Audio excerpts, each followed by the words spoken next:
Bismillahirrahmanirrahim. Alhamdulillahirabbil alamin. Wassalatu wassalamu ala asyrafil anbiya'i wal mursalin wa ala alihi wa ashabihi ajma'in, amma ba'd.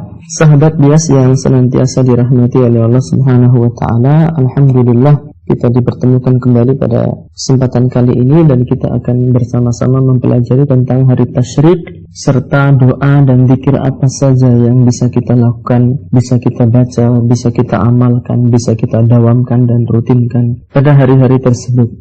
Yang pertama tentang hari tasyrik. Al-Imam Muslim telah meriwayatkan di dalam sahihnya dari hadis Nubaisyah Al-Hudali bahwa Nabi sallallahu alaihi wasallam bersabda, "Ayyamu Mina ayyamu aklin wa syurbin wa dzikrillah azza wa jalla." Hari-hari Mina adalah hari-hari makan, minum dan berzikir kepada Allah Subhanahu wa taala. Hadis riwayat Muslim nomor 1141.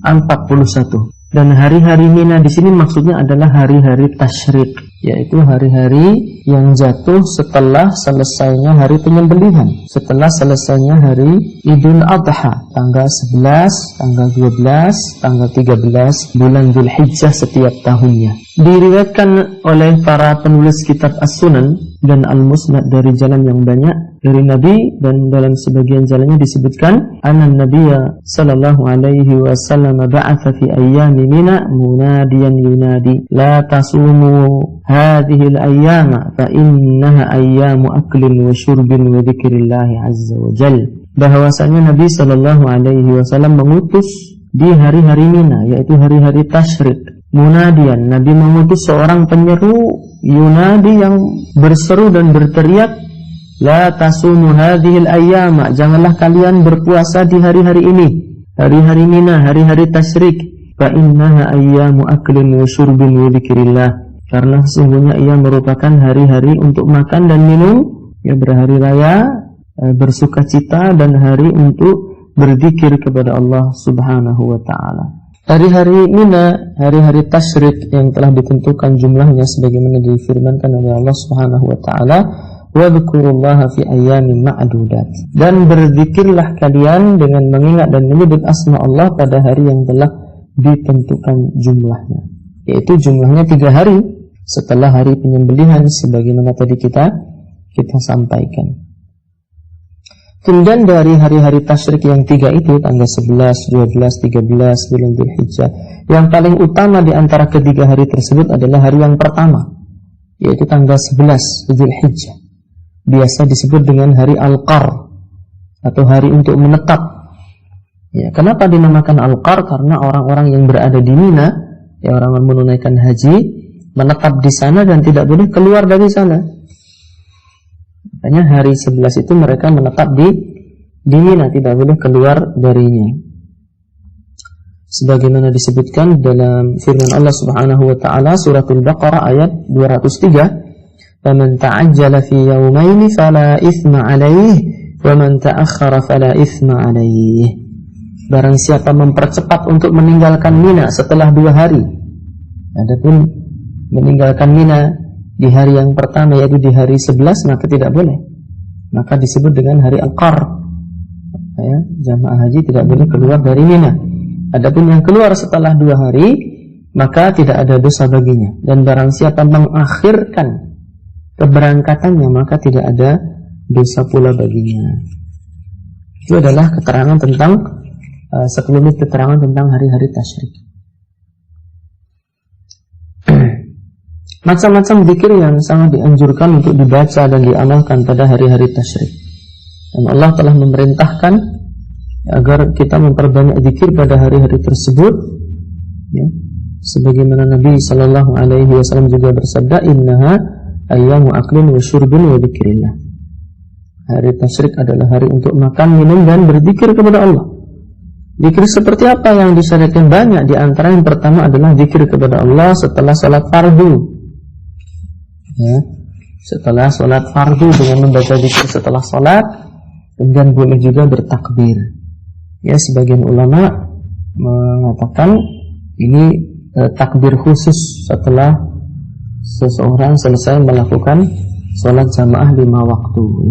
Allahu Akbar, la ilaha illallah, Allahu Akbar, walillahil hamd. atau bacaan takbir yang lainnya. Nah, tapi kemudian sebagian ulama kita mengatakan bahwa tidak ada keterangan untuk bertakbir secara khusus setelah sholat ya.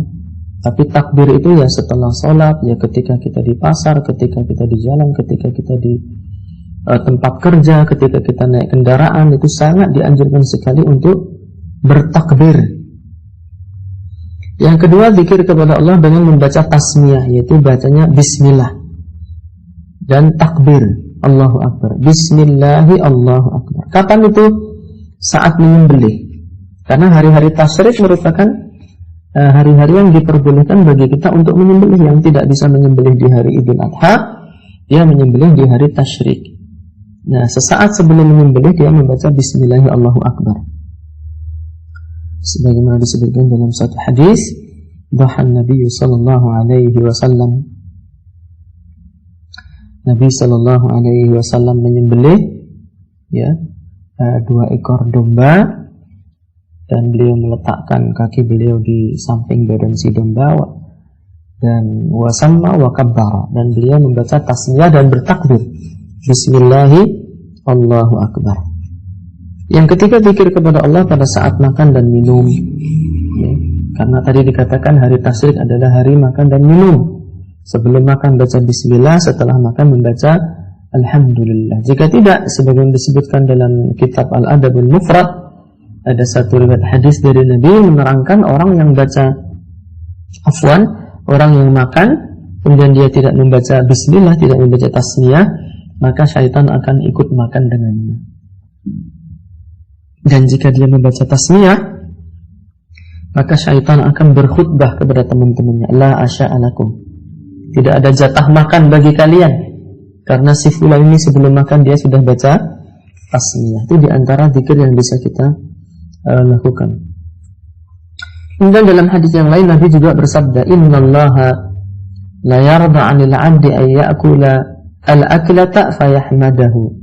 Sesungguhnya Allah Subhanahu wa taala benar-benar ridha, Allah Subhanahu wa taala benar-benar senang dan suka 'anil 'abdi terhadap hamba ay ya'kul al-aklata, jika ia makan ya fayahmadahu, kemudian dia memuji Allah ya atas nikmat tersebut. Setelah makan dia mengucapkan alhamdulillah, memuji Allah alaiha, atasnya.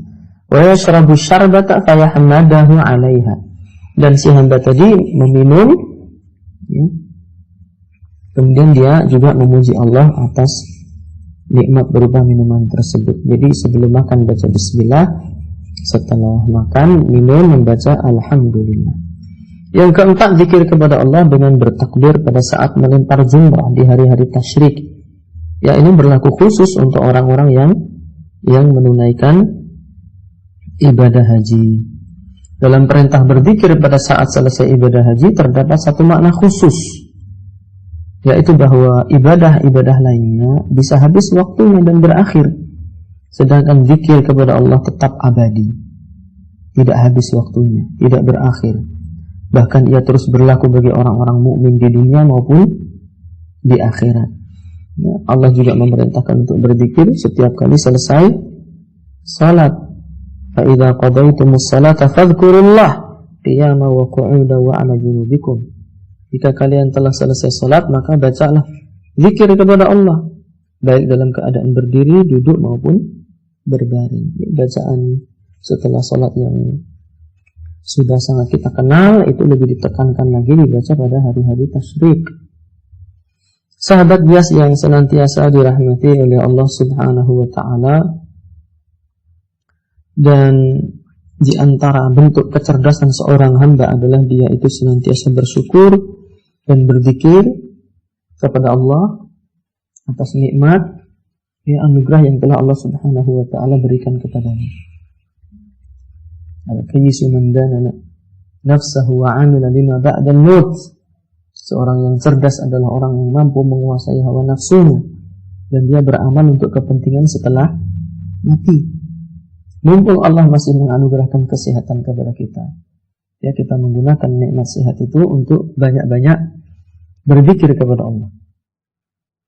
Disebutkan dalam beberapa untaian syair ya, satu nasihat untuk kita semua, dan itu sebagai penutup juga, pertemuan pada kali ini dikatakan di sana idza kunta fi ni'matin far'aha fa innal ma'asiya tuzilun ni'ama wa dawim 'alaiha bi syukril ilahi fa syukrul ilahi yuzilun niqama.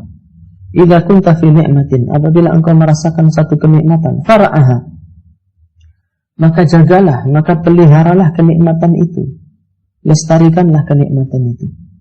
Fa innal ma'asiya tuzilun niqama, karena sesungguhnya maksiat itu menghilangkan kenikmatan tersebut. Ketika Allah Subhanahu wa taala memberikan kepada kita kesehatan, jatah makan, jatah minum, anak, istri, sandang, papan, pangan, maka hendaknya kita menjaga kenikmatan itu agar tidak hilang. Dengan cara apa? Menjauhi maksiat. Karena maksiat itu akan menghilangkan ni'amah, menghilangkan nikmat, tuzilun ni'amah. Wadawim 'alaiha bisyukril ilah, dan abadikan kenikmatan itu dengan bersyukur kepada Allah. Allah Ta'ala mengatakan, la in syakartum la azidannakum, jika kalian bersyukur akan aku tambah. Fasyukrul ilahi yuzilun niqama, karena bersyukur kepada Allah Subhanahu wa taala itu menghilangkan hukuman-hukuman, menghilangkan apa? Pidana-pidana yang barangkali Allah Subhanahu wa taala berikan kepada orang-orang yang